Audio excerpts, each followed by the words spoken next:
So allow me now to introduce this morning's message with a question. And you don't have to say your answer out loud. So just keep it in your mind. And the question I have is this. What are you most grateful to God for? What is it that you are most grateful or thankful to God for? Of course, there are many things that you can be thankful to God for. You can be thankful for the blessing of a new car. You can be thankful for the blessing of a new house, probably, a high-paying job, or even a vacation property. You can be thankful to God that you are financially secure, that you are healthy. And who wouldn't be thankful for those things?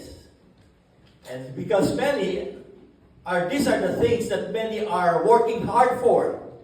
These are the kind of things that many of us are aspiring for.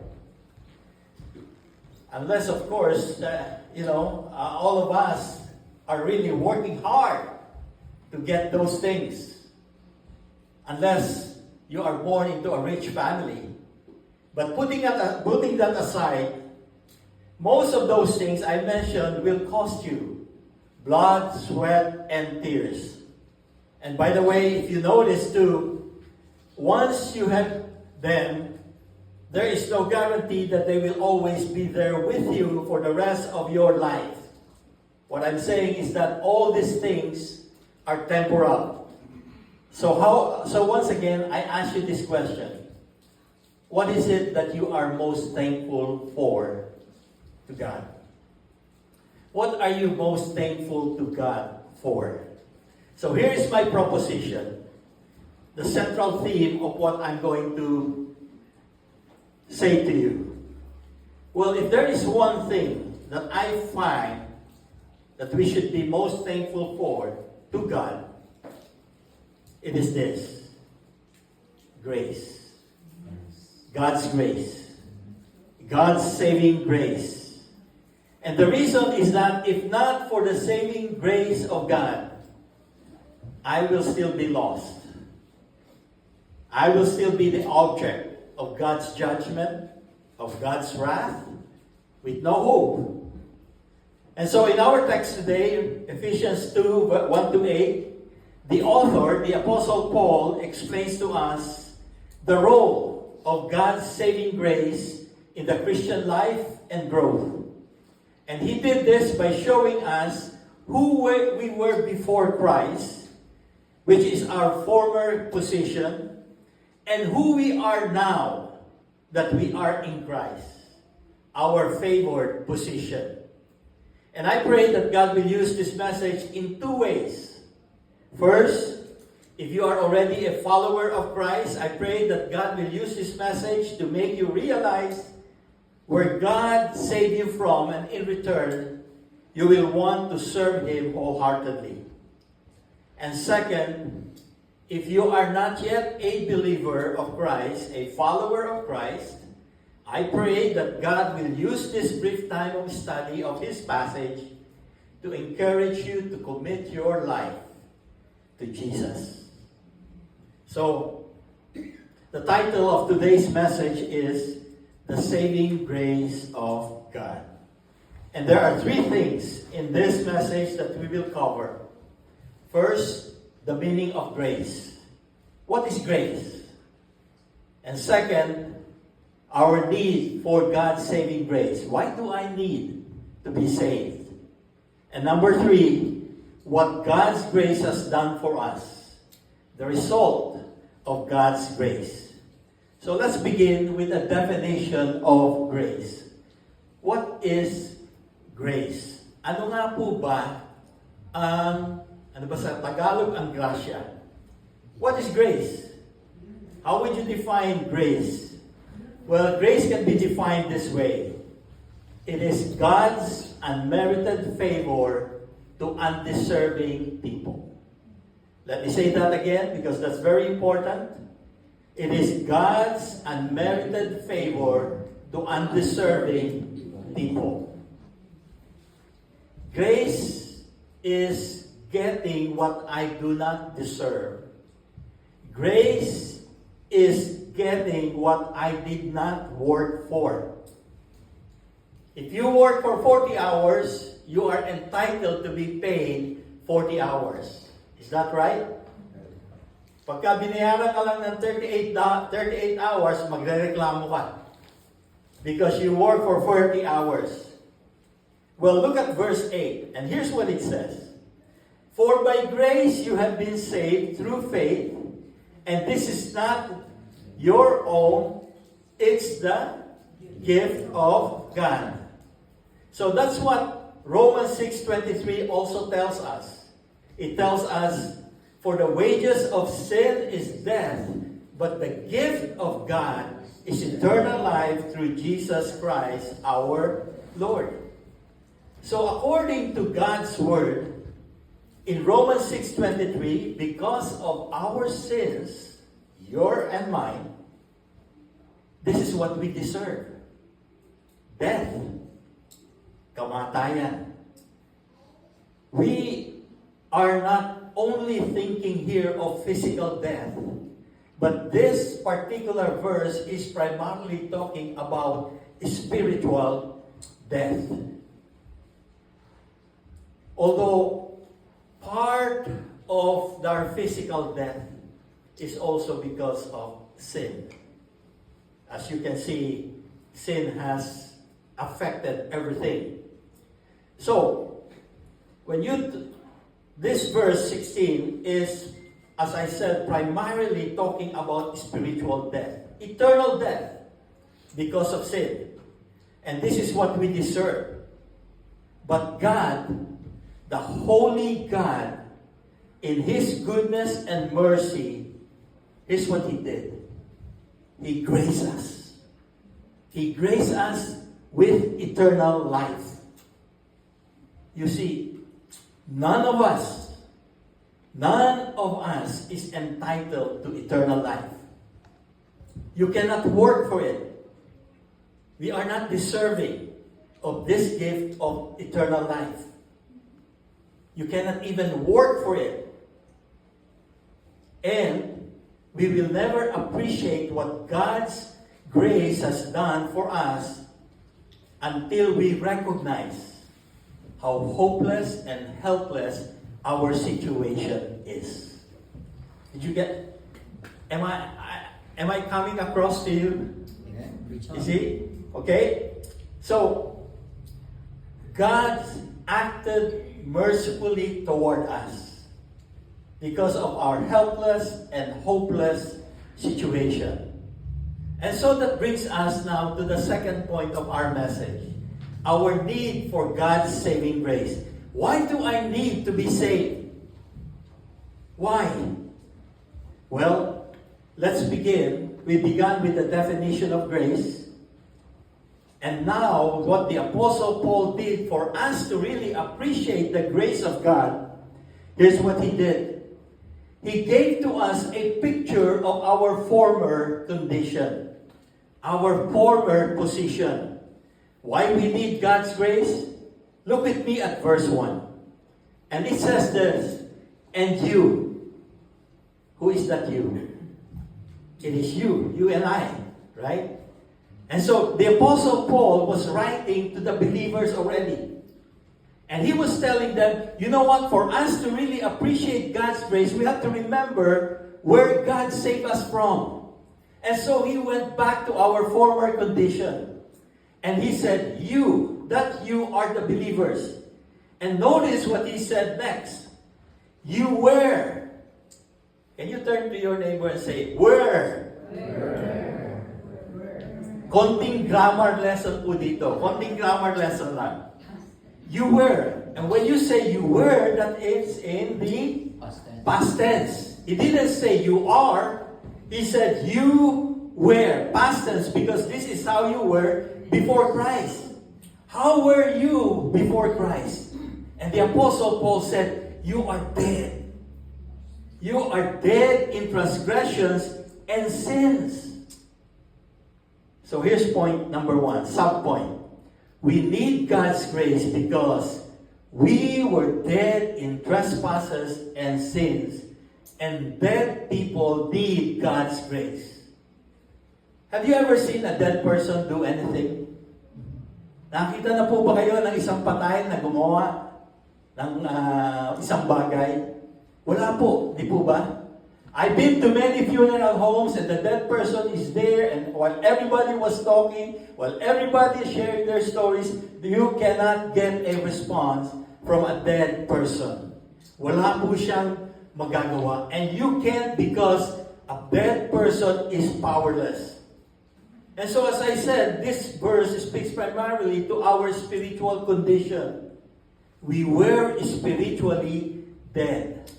And when we died, when we were separated from God because of our transgressions and sins.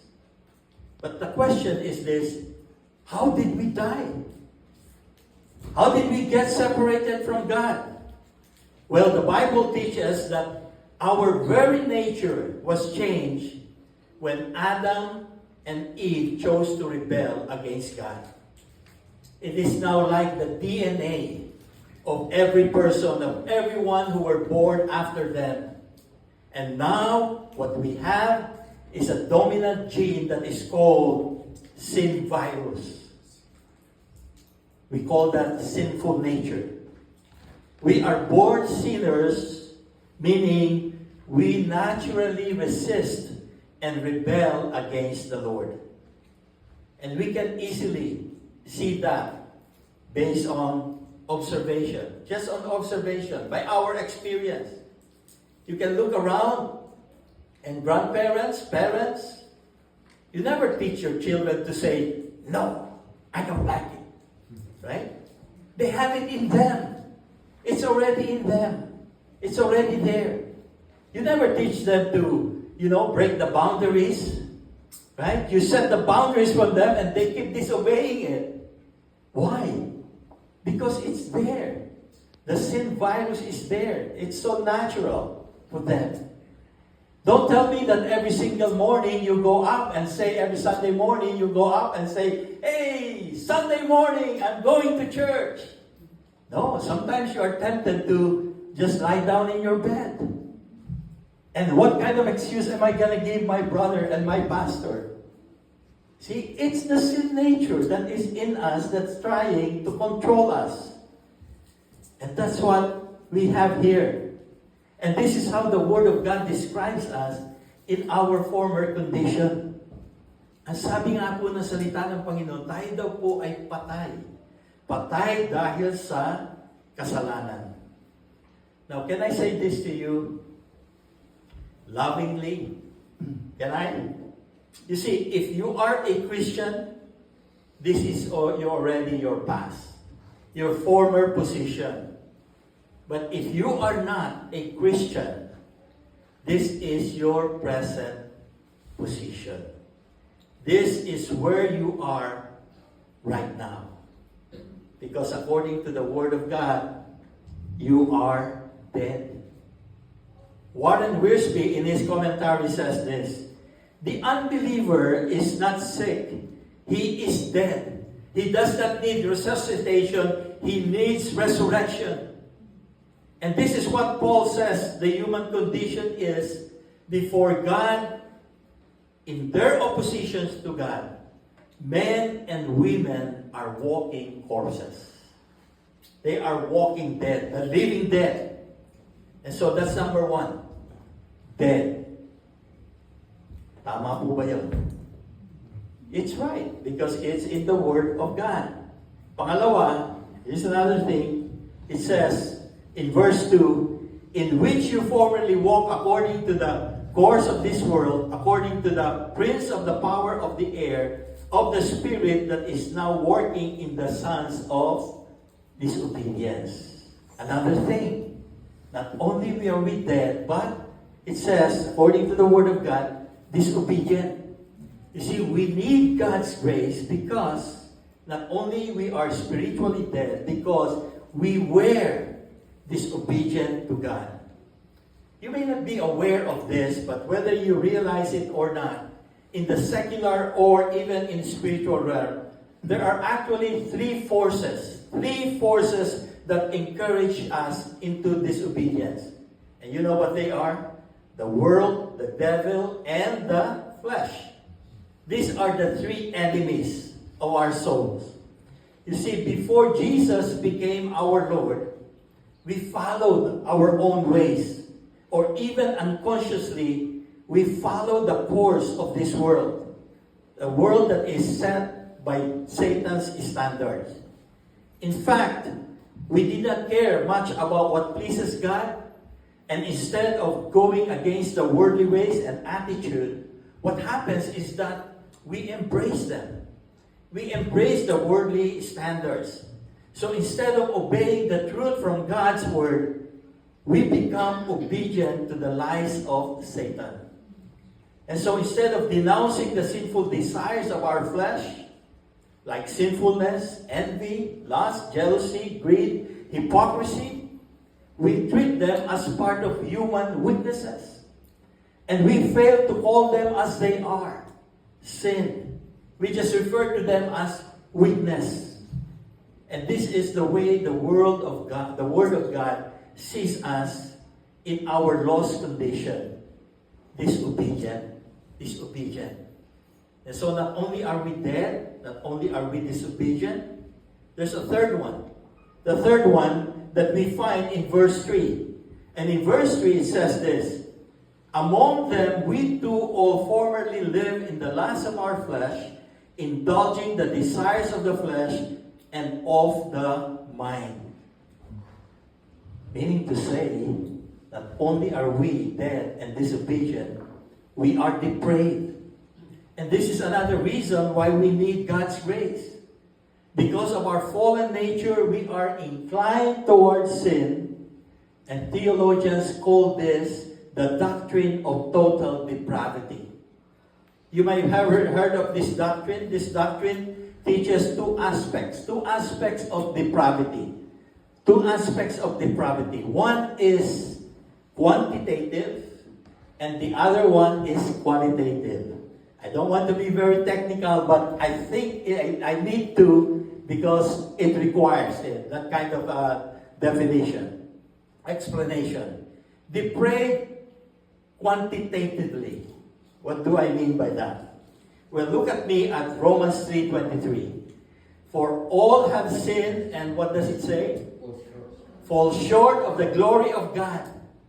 How many have sinned? Did it say a few? Did it say many? What did it say? All. All. Meaning to say nobody is exempted. No exemption. All have sinned. And so this is the quantitative depravity. Now, what is qualitative depravity?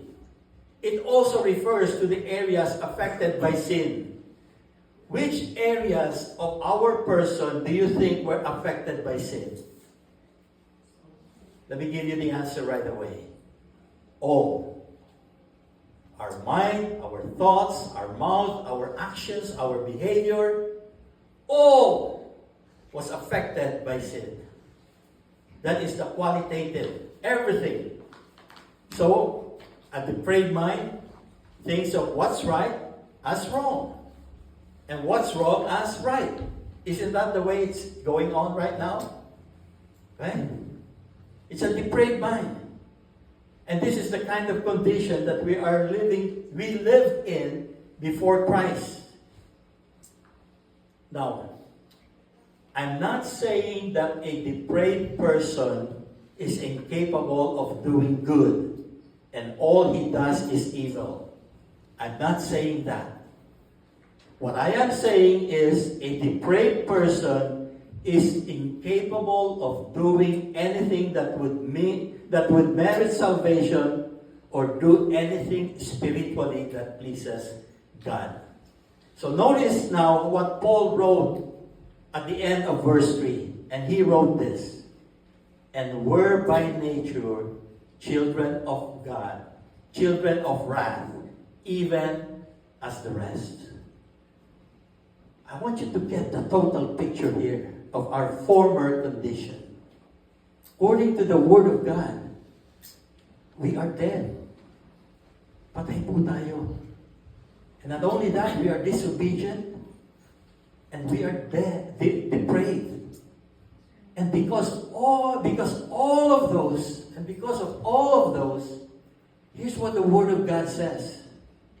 We are doomed. Doomed. And we're by nature children of wrath, even as the rest. Tahimik po kayong lahat. And I know this is a grim picture of our condition before. That's a grim picture. Hindi maganda. And I believe it is, that the picture is grim. An unsaved person is dead, disobedient, depraved, and the consequence of such a condition is he is doomed. That is why every single person that is not in Christ needs God's grace. In fact, the unsaved is condemned already. Look at me in John 3 verse 18, and here's what it says. Whoever believes in him is not condemned, but whoever does not believe stands condemned already because they have not believed in the name of God's one and only Son. And so the verdict is already given. Ang hatol po ay nandoon na. Iniintay na lamang na maisagawa ang hatol. The sentence has been passed, and the future at one time for each and every one of us looks dark for us, because verse 3 says, and we're by nature children of wrath, even as the rest. Now, if you think that sounds terrible, it is terrible because it is terrible. Brothers and sisters, this is the divine assessment. This is the divine diagnosis. In our former position, we were all object of God's wrath. It may seem very blunt to say, but another word of saying is that when Christ is still not in our lives, we are all hell-bound. Papunta po tayo doon. But I want you to listen to this. Because it did not end in verse 3. And I'm glad that there is verse 4. Look at me at verse 4. Here's what it says. But God, being rich in mercy because of His great love with which He loved us, but God. So let those two words resonate in your mind. Say it with me. By God. But God. Together, let's say it. But God. But God. You see, this is probably the two greatest words in the entire Bible.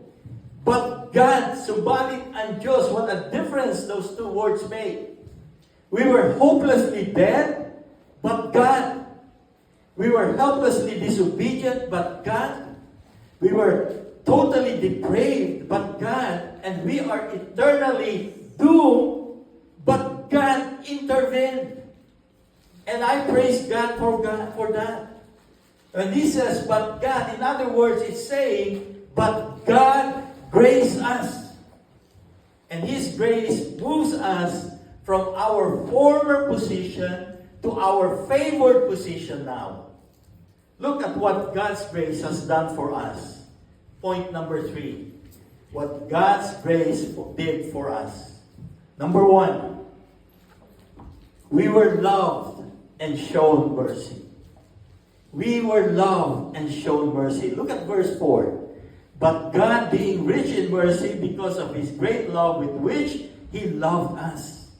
It is love and mercy that motivated God when He offered us salvation through Jesus Christ. You know, it is easy for us to love somebody that is lovable. What is appealing to our senses. What is attractive to us. We basically love on the basis of an attraction of some kind. And that's quite unlike the love of God. God loved those who were opposite to everything that was attractive to him. You see, our text refers to it as God's love. It is beyond comprehension. You see, the Bible tells us, Romans 5:8, that God loves us, that while we were yet sinners, Christ died for us. So in His mercy, God did not give us what we deserve. God's wrath, God's judgment. And in His love, He gave us what we do not deserve. Eternal life through Jesus Christ. And because of God's grace, we were made alive.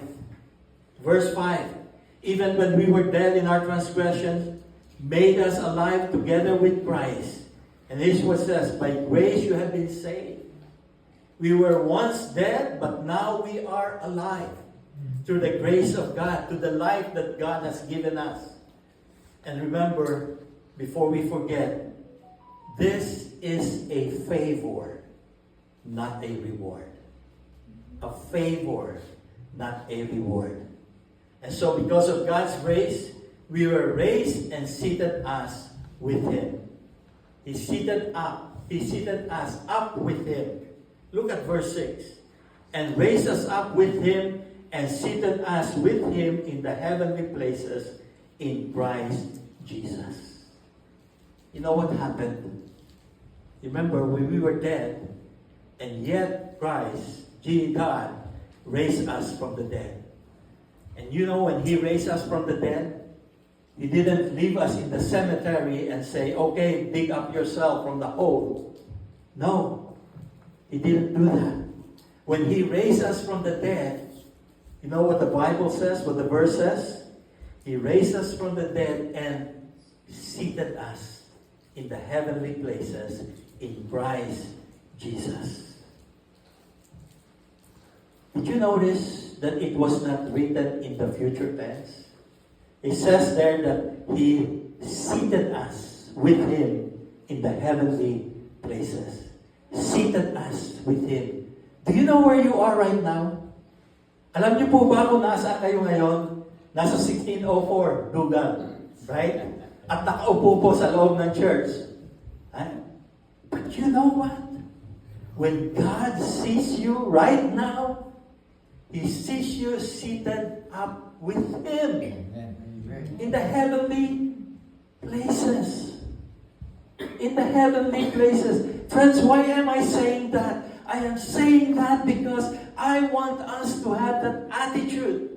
For whatever circumstances that you are going through, even right now, kahit na ngayon, kahit na ikaw ay baon na sa utang, kahit na ikaw ay naghihirap sa iyong kalusugan, even right now, at this very moment, by the authority of the Word of God, and I'm going to say, you are already seated in the heavenly places with Christ Jesus. Amen. Isn't that wonderful? That's what the grace of God did for us. Once we were dead, once we were disobedient, once we are depraved and we are doomed, God took us out from the kingdom of darkness and brought us into the kingdom of light. And He seated us in the heavenly realm. Ngayon, and it's not in the future tense. I am saved, and then someday I'm going to heaven. As far as God is concerned, you are now seated with Him. That's why it says in the Word of God, therefore if anyone is in Christ, he is a new creation. The old has gone and the new has come. Turn to your neighbor and say, you are a new creation in Christ. You are a new creation. You see, when a person comes to faith by God's Spirit, several things change immediately. Number one, we change our destination from hell to heaven. We move from bondage of sin to freedom from sin's power.